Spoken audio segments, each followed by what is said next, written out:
Hi, everyone. My name is Tammy Lind, and I'm an instructional coach in Wisconsin, and I am so excited to talk to you today about one of my all-time favorite Google resources.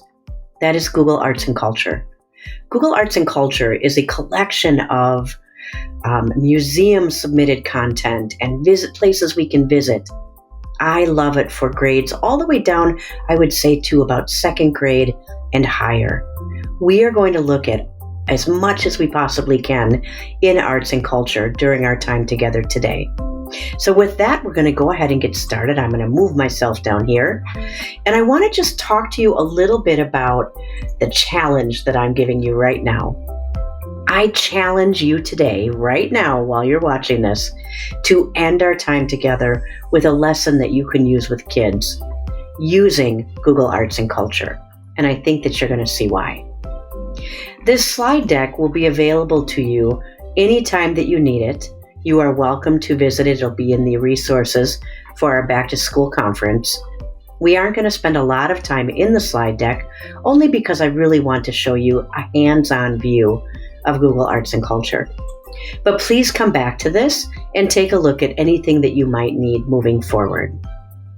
Okay, Google Arts and Culture, here we are. Using arts and culture, you can get to specific daily resources. This does change every single day.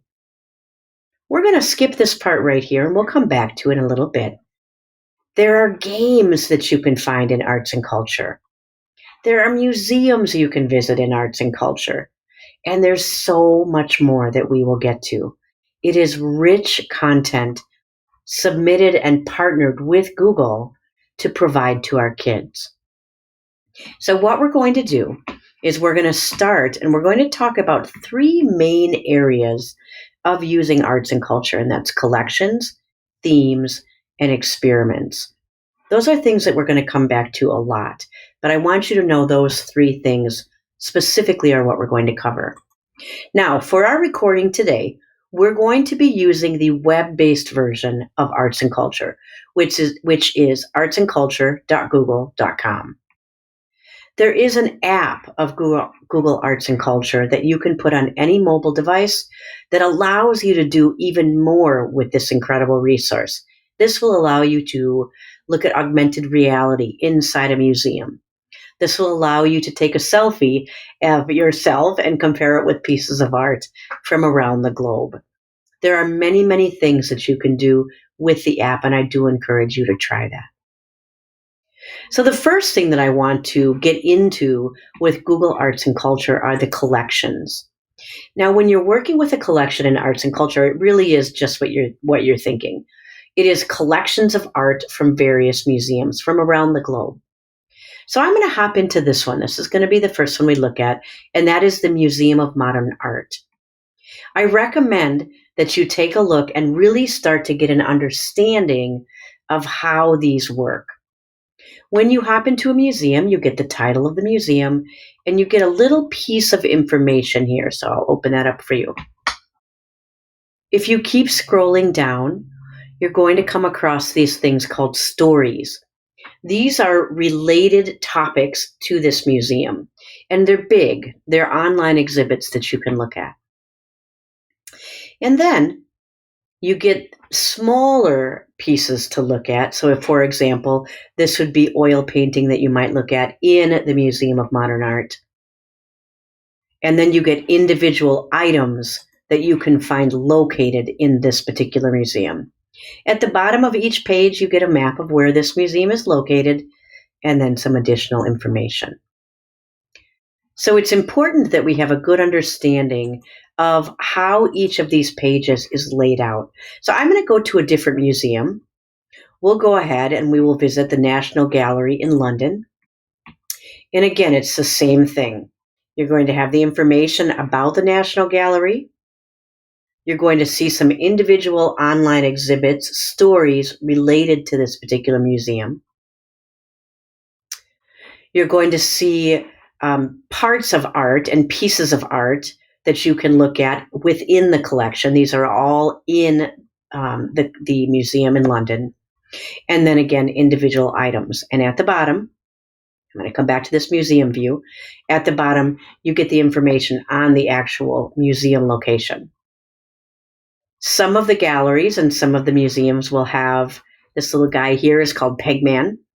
Some of the museums will have the ability to look at Pegman, which will take you inside the museum. So right now, I am standing in the National Gallery in London. If I want to look up at a piece of art, I can click here, and it will actually take me through and closer to art. I'm going to go back to where we were originally started here, and I'm going to go to this door, as you can see. So I'm double clicking, and I'm literally walking through this museum to see what else I can discover and see. Okay. If you see a tour of a museum, sometimes the tour also has various floors that you can look at. And we'll get to that a little bit later in this recording, but I want you to know that this option is here. All right. So these are I'm going to go back here. Sorry about that. I'm going to go back. These are the collections in Google Arts and Culture. Collections of art that have been submitted to Google by partners based on museums from around the world. We're going to move on to themes. Now, I would recommend that before you move to themes, I would pause this recording, take about 5 to 10 minutes, and really dig into collections. Dig deeply into collections so that you have a good understanding of how it works. For now, we're going to move on to themes. So when I go into themes, now these are pulled from different museums around certain topics. Collections are from specific museums. Themes are pulled from different museums on one topic. So as an example, this is the one that I have. It's called It's a Wonderful World, and this is a great theme to get started with. This will walk you through places around the globe that you might want to visit. And you can scroll through here. All of these will take you right to street level around the country or around the globe. So I'm going to go back to my original page, and I'm going to scroll down here. There are actual guides that will take us through the cultural sites around the globe. So I'm going to go back to themes, and I'm going to scroll down a little bit. I want to show you a really, really fun theme, and that's called Once Upon a Try, and your kids are going to love this theme. This is all about innovation and technology around the globe. And what we get here is this lists out the partners that worked with Google on this particular theme, which I really enjoy and appreciate that this is provided for us. Make sure that you show your students this. We have a support video and some augmented reality that we could look at here, in addition to other stories. And what student doesn't love the history of the toilet? Of course, that's always a big hit. I'm an elementary person. That's always a big hit at the elementary level. And you can get into a little bit deeper into each particular story. I'm going to pause that and go back. I'll close the X right here. And I'm going to keep going. Now, these are individual stories within our theme. So here's a story about the wheel. And if you notice, I have my little caret here to click on, and it will scroll through almost like a book. Okay? Hopefully, what you're starting to see is just how big arts and culture is, and just how much is here for you. I'm going to go back to themes because I want to show you one that I think is going to be very powerful the first few times that you're using it. And I'm going to scroll through as I'm talking just so that you can look at different options. I live in Milwaukee. I'm quite proud that there's a theme dedicated to my city. And I'm going to keep scrolling through. And I want to show you this one. This is Learn with Google Arts and Culture. This is content specifically made for us in education. So I'm going to encourage you really to take a look at this. There are tips to using arts and culture with kids, and then you can even scroll around by subject. I'm going to keep going, and this is what I wanted to show you. There are lesson plans related to what's in here. These lesson plans are very, very well written. These are, of course, superhero, because I'm a big superhero fan. So these are all about scientific superpowers. And what it does is it allows you to go through this particular topic, and then it will connect you to arts and culture. So I'm going to scroll here, and I have my little topics that I'm going to learn about. It gives you the layout of arts and culture so that you can get used to getting in and out of pieces of arts and culture. And then it gets right into the lesson. I'm going to just keep scrolling a little bit so that I can show you the connection. Here's a connection, a web-based connection to this particular lesson plan in arts and culture. And you'll notice that connection is made to the lesson plan that you're reading. So I think that's really important as you're using arts and culture as a resource to understand that you can look through their lesson plans and use these in class. All right, so I'm going to go back. This is Learn with Arts and Culture. Okay, so we're back at the homepage of Learn with Arts and Culture, and we have gone through now collections, and we've talked a little bit about themes. What I would encourage you to do is pause this video and spend anywhere from 10 to 15 minutes just exploring the themes. Get in, dig into what they have, and then think about how these themes could be related to what you're doing in the classroom with kids. Now, while you're doing this, I would like for you to start to favorite some items. I'm going to go back up to the top here. You have to be logged into your Google account, and I know that I am. Here's my image over here. You have to be logged into your Google account in order to favorite anything. In order to favorite items, you're going to click the heart each time you see that. So I'm going to go back here. I'm going to go to collections, and I'm going to go into the Van Gogh Museum. I'm going to scroll down now because I want to show you how to favorite different specific items. So I will pull up Van Gogh's self-portrait, and you'll see the little heart right here. That's how we add things to our favorite and to our profile. We're going to come back to that. So as you are spending time with the video paused to look through all of the various themes that you have available to you, please start to favorite some of them because we're going to use that as we move ahead. So go ahead, pause the video, 10 to 15 minutes, and I'll see you back here. All right, welcome back. Here we go. Now, we have talked about collections and we've talked about themes, and now we're going to move into experiments, and I think you're going to like it. This is so fun. Experiments are exactly what they sound like. They are things that tech-minded individuals have submitted to Google for use in arts and culture. In the experiments, now I do want to warn you, the experiments can be big memory hogs, so if you're doing it in a virtual environment, be cognizant of that. The kids may struggle depending on what their access is in their home, okay? So I'm going to start out with the blob opera here, and this is so fun. So you get a little explanation of what it is, and then you can launch the experiment. So I'm going to click into the overview because I want you to see it. You will get a support video explaining the experiment, and then we'll get into it. So I'm going to play just a couple seconds of this.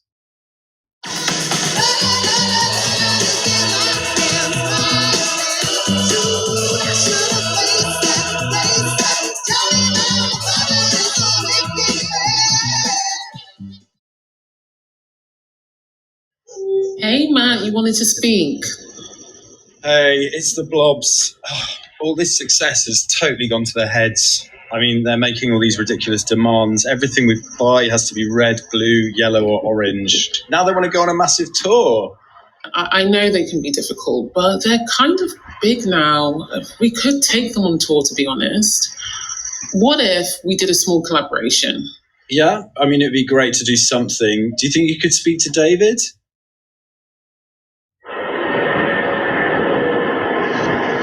We've learned a whole lot. And we learned really quickly the personalities of the blobs were pretty intense, I would say.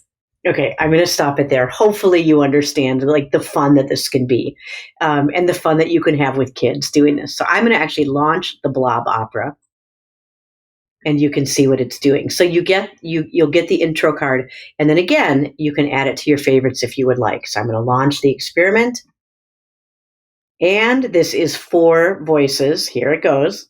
So this is, I'm going to drag to sing bass here.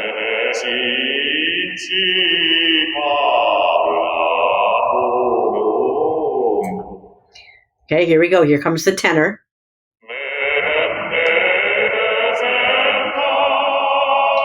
And you'll notice the bass is coming in. Here we go. I'm going to go get, here we go, the mezzo soprano.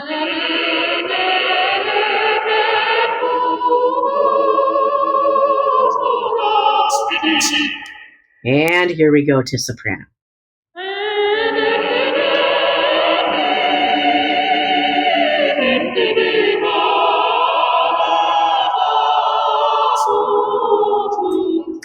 And again, you could record it if you'd like, or you can just continue taking each individual one. So this is the Blob Opera. This is an experiment in Google Arts and Culture. So I'm going to click the X here. We are going to exit the experiment, even though we don't want to, and we're going to go back. And here are the experiments. Now, I do want to make you aware of an experiment called Notable Women, and that is actually not listed here. It used to be listed on this particular page, but it is related to Google Arts and Culture. We're going to talk about that in a little minute here. But I want you to be aware of these experiments. Again, many of them take a lot of bandwidth. So I want you to be aware of that. All right, so we're back to the homepage for the experiments. Now, I want you to be aware of some of the experiments that are listed here. Sorry about that. I had them up. Here we go. Some of the experiments that are listed here are actually in the games area of arts and culture. And I would be remiss if I didn't show you this. So the puzzle party is actually exactly what it sounds like. So I'm going to go ahead. I'm going to go to the overview. I'm going to play the video just for a minute to just, again, give you that little taste of what the support information is.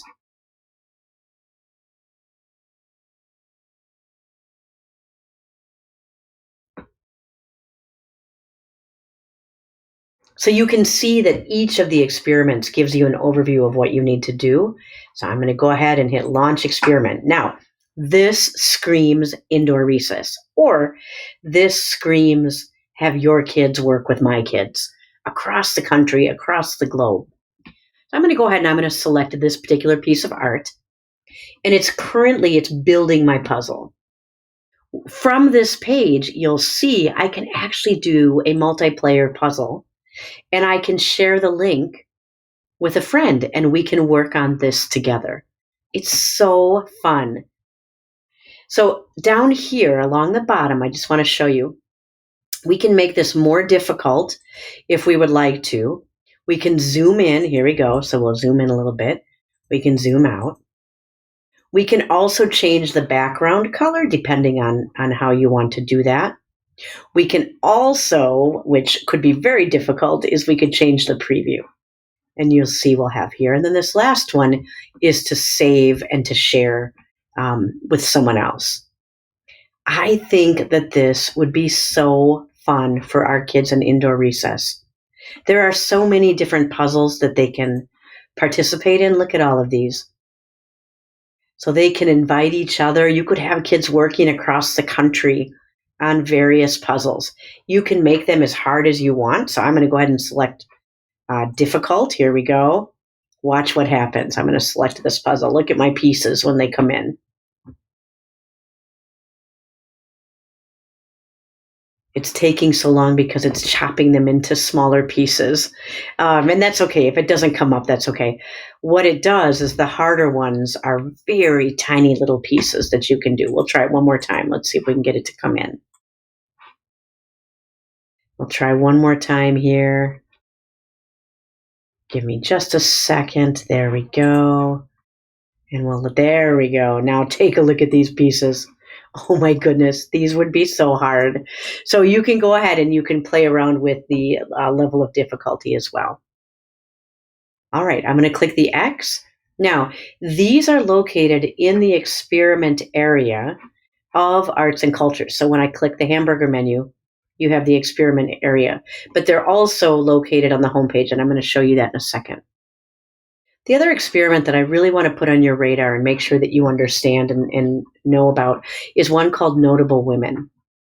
And what really impresses me about this particular experiment is that it's based on the actual Secretary of the Treasury helped create this particular experiment. So I'm going to click on 4 teachers, and there's actual lesson plans on the Notable Women experiment. And what it does is it uses augmented reality to place an image of a female throughout history on a dollar bill. So I'm going to actually play this video for you just so that you can kind of get an understanding of how it works.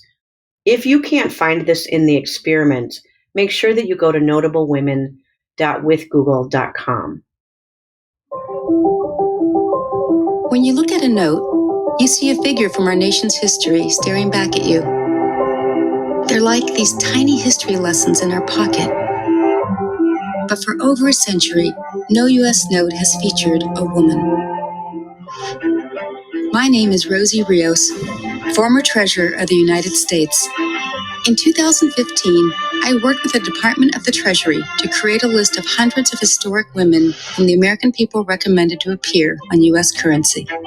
The following year, Harriet Tubman was chosen from this list to be the new face of the $20 bill. This was historic. But I couldn't help but think, why do we have to choose just one? Couldn't there be some way to celebrate all of these women on our currency? Notable Women is a project that lets you put 100 of these history-making women onto any U.S. note. Okay, I'm going to stop right there. And now you'll never look at a dollar bill the same because you'll be looking for her name. I just think this is a very powerful way for our kids to see females on money. And so I highly recommend taking a look at this. This started out in arts and culture experiments. It may still be listed there. If not, you can find it at notablewomen.withgoogle.com. Okay, I'm going to go back. Now I'm going to go to the home page, which is right here. That takes me to the home page, the big home page of arts and culture. Now, one of the things that I didn't mention before was the fact that this will drive you right to the games that you can play.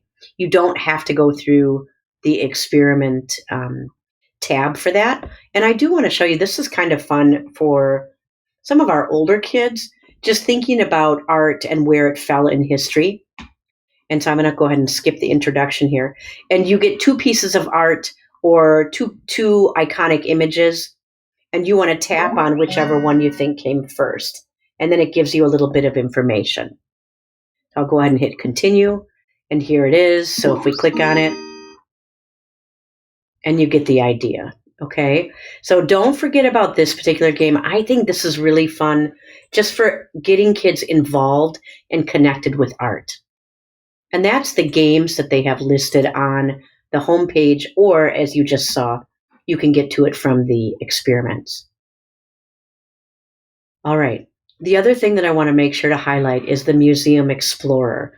And you'll notice when we looked at the Museum of Modern Art, the virtual tour was embedded in there. What the Museum Explorer does is it pulls it out and makes it a little bit easier for you to find. So here we are. We just went to the Smithsonian. If I click around, you can see I'm standing in the Smithsonian right in the entrance. And over here on the right-hand side, remember how I said you could have different floors? Well, I'm going to go up to the 2nd floor. And now when I click, I'm on the 2nd floor of the Smithsonian. Okay, I can go down to the ground level, or I can go up to the 1st floor, back to where I was. Okay, and we'll come out here. There we go. And there's our elephant again. Okay. So don't forget, especially when you're working with our littles, don't forget that you can actually go inside a museum and take a tour there. And I don't know about your students where you are, but many of my students won't have an opportunity to visit most of these museums. And so I love the fact that they can get this world view while visiting a museum. Okay, so as you continue down the homepage page of Arts and Culture, you also have the ability to search by color. So if I want to search the color palette of pink, that will search through all of the art and bring it back for me. I'm going to go back to the homepage, and you'll see the homepage is really big. It's a big collection of information from Arts and Culture. So what I would like for you to do is I'd like for you to take some time. So you're going to pause the video. You're going to take some time, either click the hamburger menu and take some time to look at collections, themes, and experiments, or take some time to really dig into the homepage. When we come back together, we're going to talk about the Cultural 5. So go ahead and pause the video if you'd like, 10 to 15 minutes, and then come on back. Okay, hopefully you paused, and now we have our Cultural 5. This changes each day. Use this. This is a great way to kick off travel with our kids. Use this as a way to engage kids in what you're doing. Every single day, they can have new concepts listed There's an old here saying about the sky is the limit to learn from. Please use this with kids so that they can start to really get immersed into not just art, but culture, global culture. And that's what I love about this, the Daily 5. And we can continue on. You'll notice over here I'm only about halfway down the homepage. But we can continue on. Now, to wrap up our time together, what I would like to do is you have been favoriting items and adding them with the little heart, you've been adding them to your favorites. If I go up to right here, I have my favorites listed here. I have the ability to take any of the favorites that I added and share them. So as an example, if I wanted to take the swim with sharks in 360 degrees, when I click on that, oops, sorry about that. Hang on, I didn't mean to click so quickly. I can actually share it right from here, or I can share it in the actual Arts and Culture.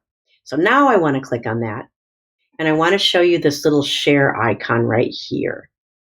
Sorry, right here. You have the opportunity to share to Google Classroom. Anything that you have in Arts and Culture, you can put right into Google Classroom. So when I click on that, hopefully this looks familiar to you. I'm going to go ahead and I'm just going to share to my demo class. I have the ability to create an assignment, a question, an announcement, or I can add it to my materials page if I want to do that. I haven't left Arts and Culture to do that. You also can share out just the link. So if you're not using Google Classroom, you can share the link and give that to kids as well. So let's go back and look at that. We have our favorites here. If I want to share the Van Gogh favorite, I can go ahead and click on it, and I have the share. Just as an aside, if you wanted to go into the museum and look at it, you could from here as well. So when I click the share button, I have my classroom. I also have other options to share it as well. In general, the most popular option in schools would be Classroom or the link. All right, so let's go back and take a look before we wrap this up. Let's just take a look at what else we have here. The reason that I start you with collections, themes, and experiments is because these are all smaller subsets of those. So I can search by specific artist if I want to. So we'll go with Van Gogh again. We'll stay with that one. And if you scroll down, here are Van Gogh's stories. And then these are works of art by Van Gogh. But I want to show you this. You can also search by timeline, which I think is so powerful for many, many of our kids. Now, when I did that, you'll notice this Time Explorer badge popped up. This is going to pop up with your kids, and they're going to love it. It's a lot of fun. I'll show you that in a second. You also can search by color palette. So if I'm looking at Van Gogh's work of art and I want to look at his color palette of green, it will pull up and search the artist that way as well. I'm going to go back to the hamburger menu. I'm going to come down to art movements. Now this one I'm not going to go into, but I do just want to show you that you can search by particular movements in art. So the Renaissance movement, the Baroque time period, any art time period that you have, you can search by that. I'm going to use the back arrow. I'm going to click the hamburger menu, and I'm going to come down to historical events and historical figures. And I want to just give you a little tip with this. If you notice the historical events, now look as well, I can search by time frame in history if I want to do that. But I'm going to go back to the list of all. If you want to search by all of the historical events that they have, take a look at what I have here. And hopefully what you're noticing is there's a lot of war or intense imagery. I want you to be aware of that when you use this with our littles. They're not inappropriate images. They're just some of them are very intense, depending on what time period in history you're looking at. That also holds true if I go into historical figures. There may be some intense imagery related to historical figures. Nelson Mandela is one of them that comes to mind. So you'll want to just be aware of that as you're digging through here. Use that favoriting, use the link, and use the share to Google Classroom with your kids to really get them where you want them to go. There's so much content in arts and culture that it would be really easy for our kids to get lost really quickly. And so I'm really going to encourage you that when you use this, you use that favorite and either give the kids the link or put it right into Google Classroom. All right. So that was a very brief overview of Google Arts and Culture. Hopefully you saw just how massive this website is. I'm going to scroll down here to our very last little part. I hope that you were able to see just how big arts and culture is and how we really can use it in any topic area: science, math, social studies, literacy. There's so much rich content there. What I would love for you to do is I would love for you to share on Twitter one way that you might use arts and culture with your kids. You can share it with the hashtag back to school, or you can share it with the hashtag shake up learning. I would love to hear your ideas. I'd love to hear how you plan to use Google Arts and Culture with your kids. The other thing that I want you to be aware of is I have the distinct pleasure and honor to be on the Shake Up Learning training team. I feel so lucky to be on this team, and I would love to come to you and work with your kids or work with your teachers. If you are interested in connecting with us, please make sure to do that, and we will definitely get to you and work with your particular school. So with that, I'm going to go ahead and sign off. I thank you so much. Please use Google Arts and Culture with your kids. It's an invaluable resource. If I can help you, please don't hesitate to reach out or find me on Twitter and we can have a conversation. Thank you very much.